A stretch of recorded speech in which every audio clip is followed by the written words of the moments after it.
En esta presentación vamos a revisar el tema de excitabilidad cardíaca, específicamente los temas relacionados con el origen del potencial de acción cardíaco. Como ya lo habíamos abordado en temas previos, ya habíamos mencionado que un potencial de acción era un fenómeno que se generaba en tejidos excitables, como las células del sistema nervioso, el músculo liso o el músculo cardíaco. El músculo esquelético. Y en este caso, uno de los tejidos también excitables y que por lo tanto genera potenciales de acción es el músculo cardíaco, del cual vamos a hablar en esta presentación. Nuestro cardiomiocito, al ser un tejido excitable, una célula excitable, va a generar un potencial de acción. Y este potencial de acción, más adelante, va a iniciar la contracción muscular. Entonces, temporalmente, inicia primero los fenómenos moleculares que llevan al potencial de acción, es decir, la entrada y salida de iones, cambios en la permeabilidad de la membrana de este cardiomiocito que generan el potencial de acción, y posteriormente se va a generar la fuerza de contracción de dicho cardiomiocito. Entonces podemos ver aquí en esta gráfica como hay un ligero retraso en cuanto al inicio del potencial de acción y el inicio de la contracción muscular. Es decir, no son fenómenos simultáneos. Y bueno, dentro de toda la estructura del corazón, de los distintos tipos de células que lo componen, vamos a encontrar dos tipos, a grandes rasgos, dos tipos fundamentales de potenciales de acción. Vamos a encontrar un tipo de potencial de acción de respuesta rápida y uno de respuesta lenta.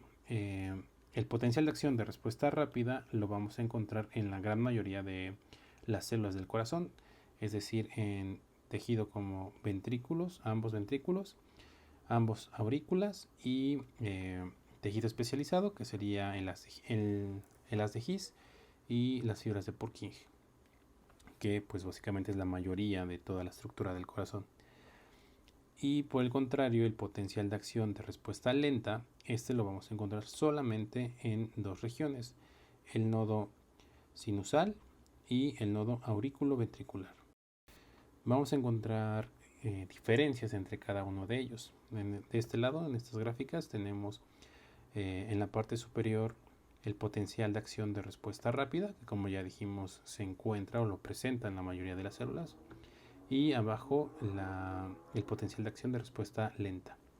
Entonces la diferencia entre una y otra es que, aparte de su obvia diferencia por su nombre, que el de respuesta rápida va a tener una pendiente más inclinada en cuanto al inicio del potencial de acción, que es la despolarización.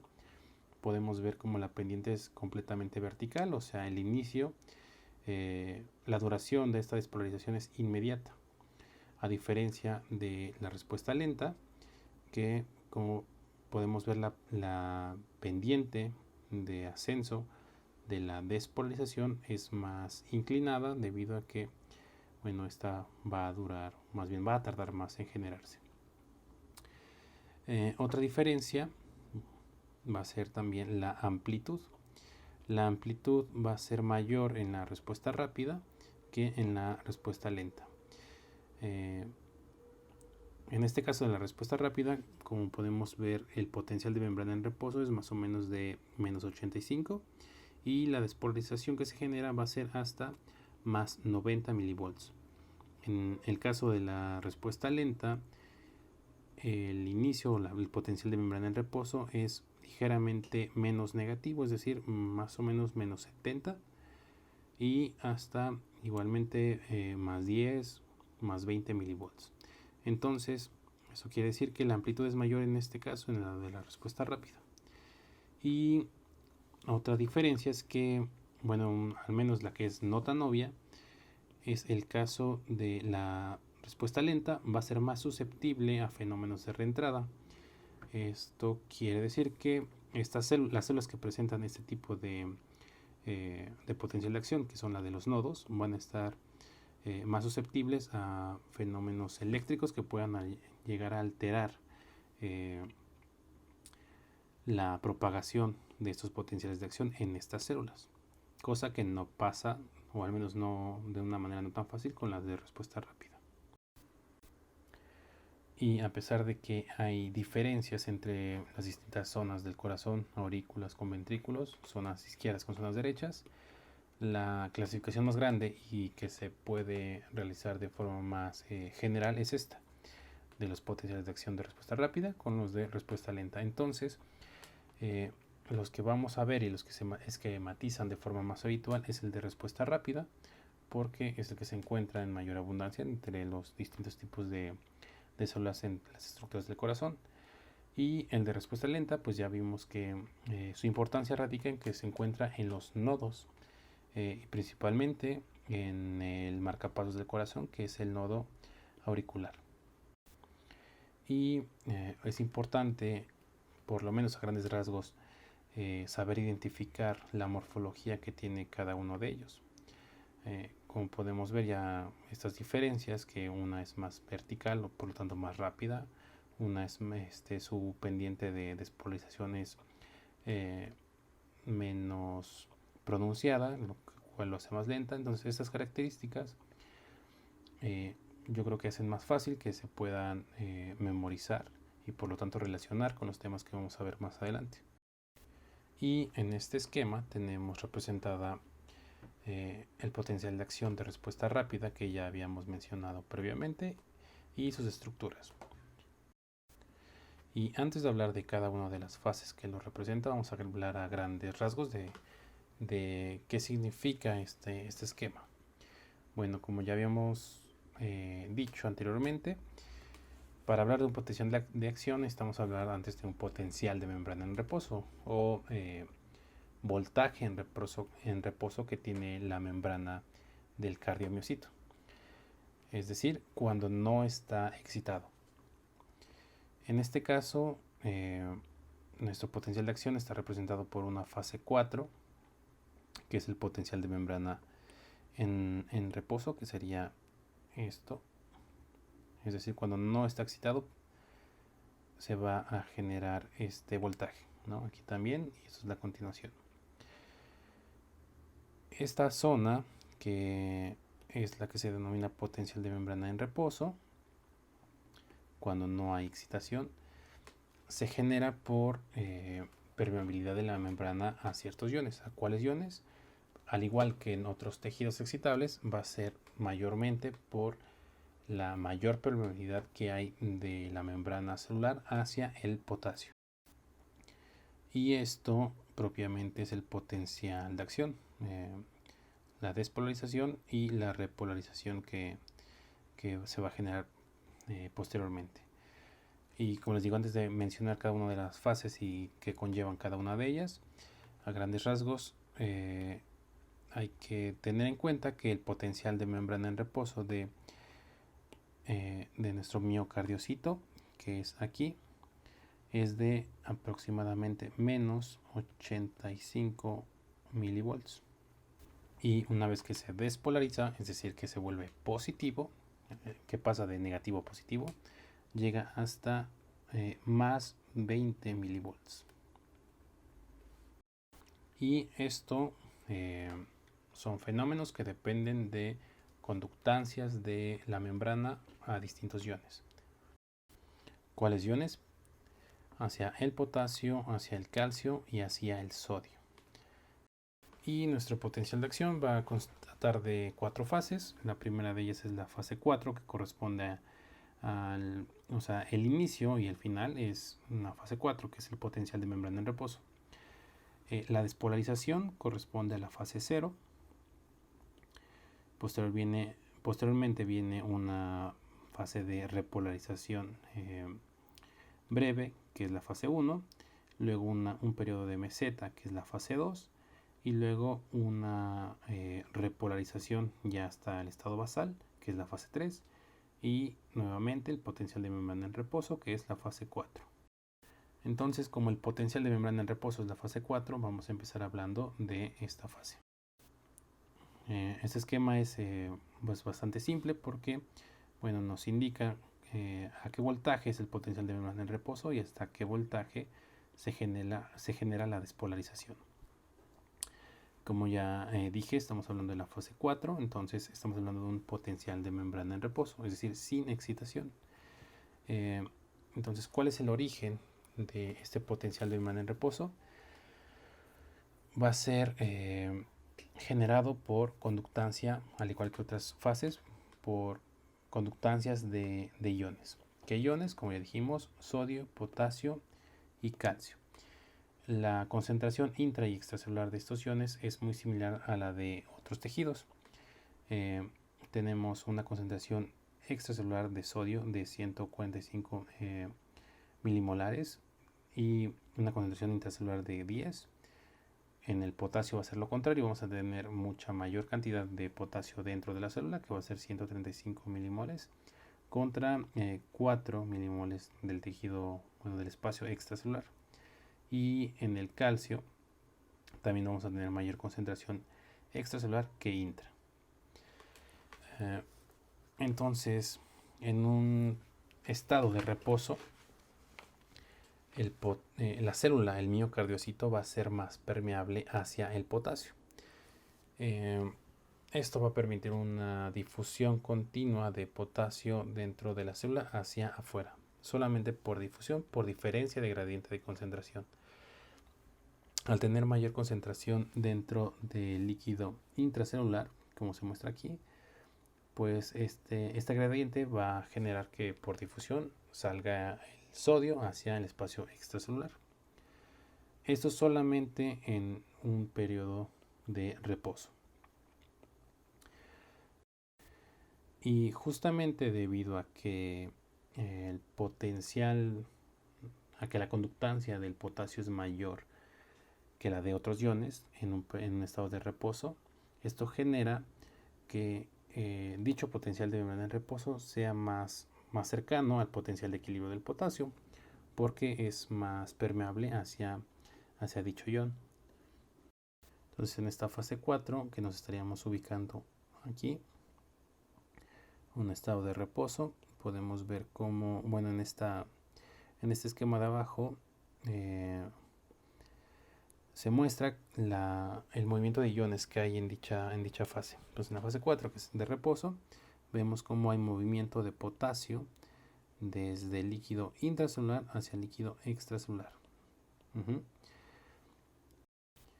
¿Y cuál es el canal que interviene en esta fase? Pues va a ser una corriente rectificadora de potasio, o también se llama IK1, corriente rectificadora de potasio. Es la que va a intervenir en mayor medida durante una fase 4 o potencial de membrana en reposo. Y en este punto solamente estamos hablando de corrientes de potasio a través de la corriente rectificadora de potasio. Pero en esta diapositiva podemos ver que tenemos otras dos bombas. En este momento que estamos hablando de previo al inicio del potencial de acción, no vamos a hablar de estas bombas, solamente de la corriente rectificadora de potasio, que es la que establece el potencial de membrana en reposo. Más adelante, después de ver todos los fenómenos, fase 0, 1, 2, 3 y 4, nuevamente la fase 4, vamos a ver cómo intervienen ahora sí estas bombas, que es un fenómeno diferente a pesar de que está hablando también de una fase 4. Pero de momento, que estamos hablando de un momento previo a un potencial de acción, vamos a hablar solamente de corriente rectificadora de potasio. Entonces, para intentar aclarar un poco lo dicho previamente, tenemos este esquema con dos potenciales de acción. Entonces, el potencial de membrana en reposo va a ser la fase 4. Vamos a tener una fase 0, una fase 1, fase 2, fase 3 y nuevamente una repolarización que sería otra vez la fase 4 y nuevamente en este nuevo potencial igual las mismas fases. Pero a lo que me refiero con que en esta zona, en estas zonas que son el potencial de membrana en reposo, hay dos fenómenos. Uno en el cual de manera inicial, que es la que hablé en la diapositiva anterior, vamos a encontrar previo a un potencial de acción la actividad de los canales rectificadores de potasio. Esto previo al inicio de un potencial de acción. Es decir, estamos hablando de un estadio 4.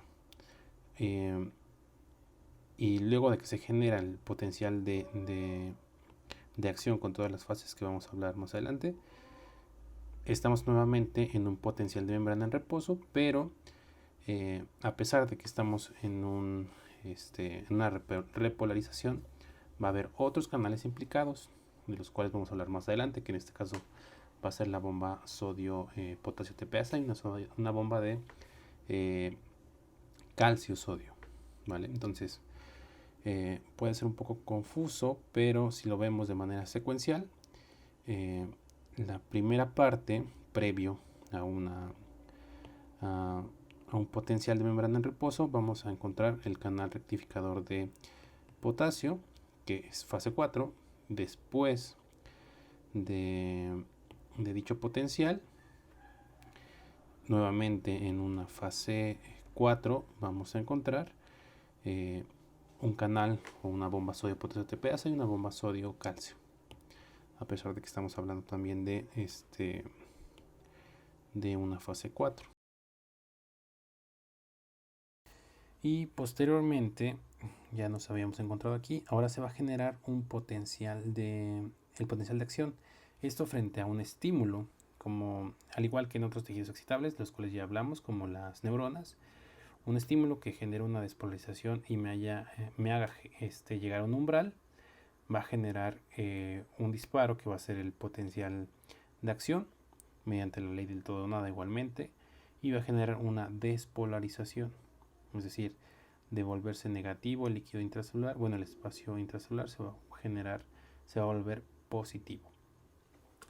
Entonces esta despolarización va a estar dada casi en su totalidad por la entrada de iones sodio desde el líquido extracelular hacia el intracelular, cosa que se puede ver aquí en el esquema. Entonces durante la fase 0 de despolarización hay entrada neta de sodio, lo cual genera dicha despolarización desde menos 85 milivolts hasta más 20 milivolts. Y dicho movimiento de iones sodio se va a realizar mediante el canal de sodio activado por voltaje. Entonces estos canales se van a activar porque se llegó a un umbral por un estímulo y se abren y generan este movimiento de iones. Este aumento en la conductancia de sodio hacia el líquido intracelular. Posteriormente, dichos canales de sodio activados por voltaje se van a inactivar, o sea, pasan de activos a inactivos.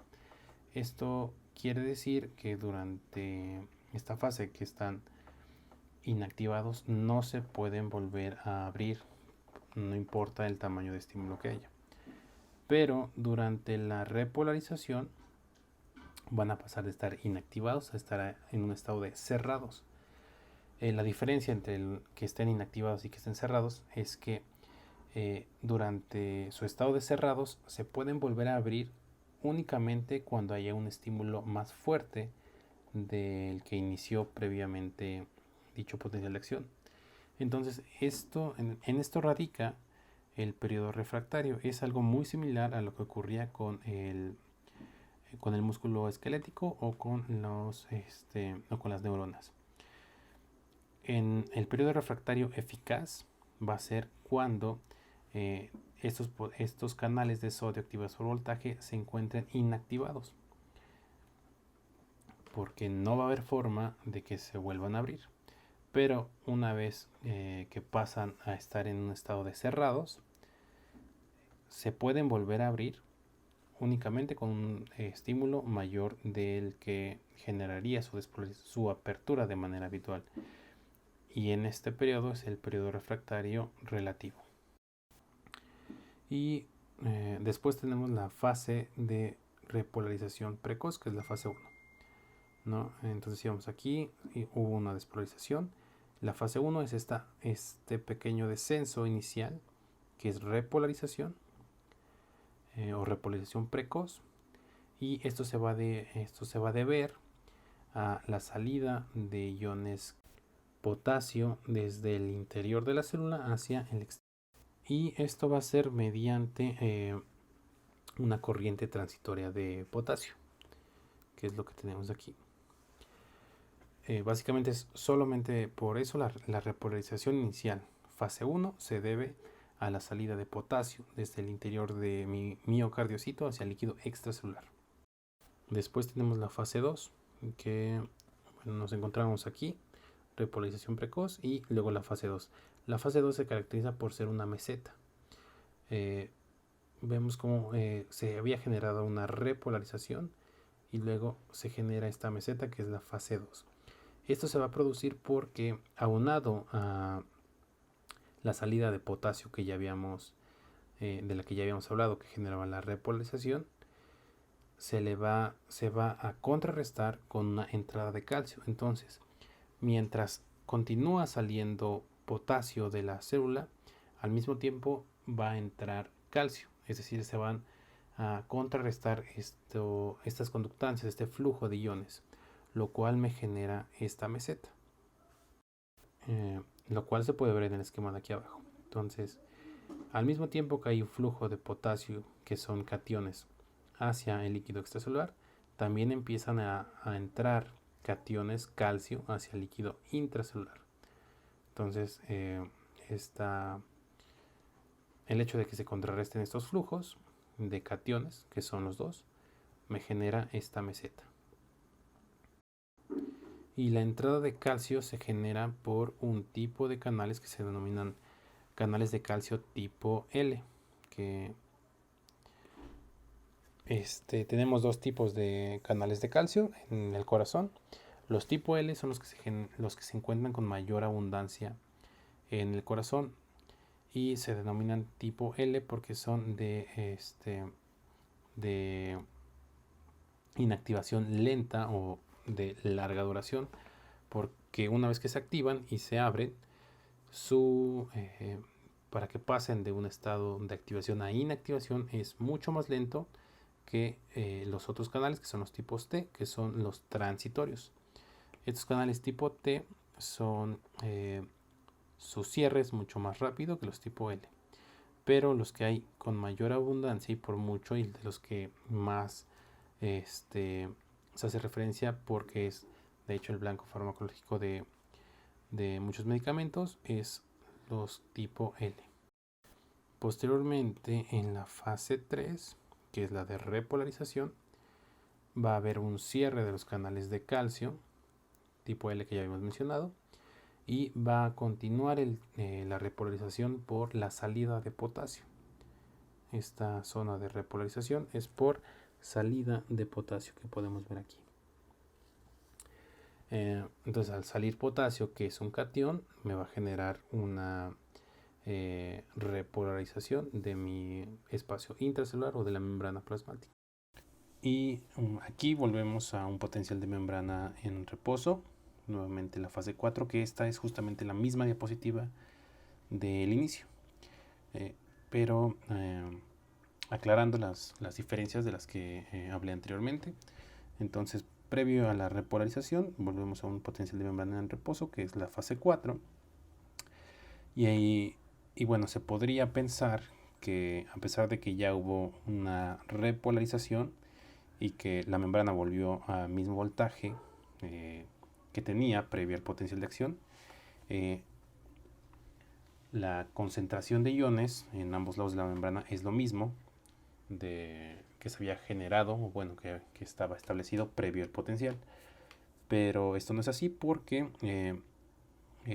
la despolarización implicó cambios de concentraciones de iones.